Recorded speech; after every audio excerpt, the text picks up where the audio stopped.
Un posto si stava lavorando un pollo aroso nella cucina di un capitalista.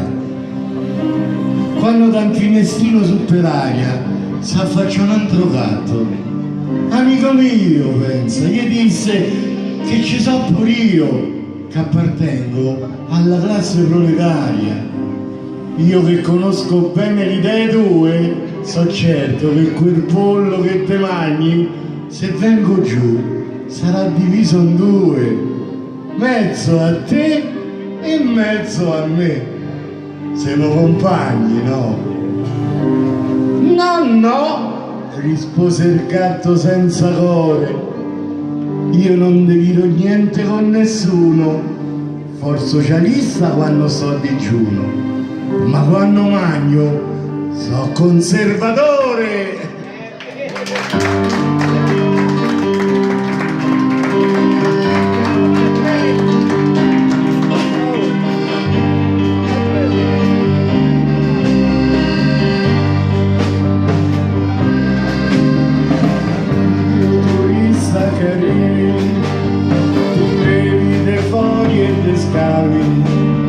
Poi tutta un colpo ti trovi in fontana di Trevi da tutta per te. C'è sta una leggenda romana legata a sta vecchia fontana, per cui se c'è un soldi che stringe il destino a farti tornare.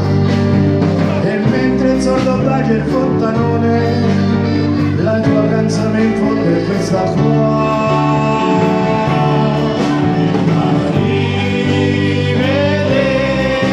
Arrivederci Roma,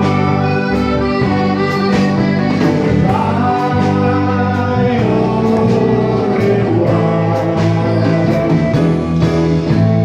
Se si trova vacanza a Squarciarelli, fettuccine e vino nei castelli,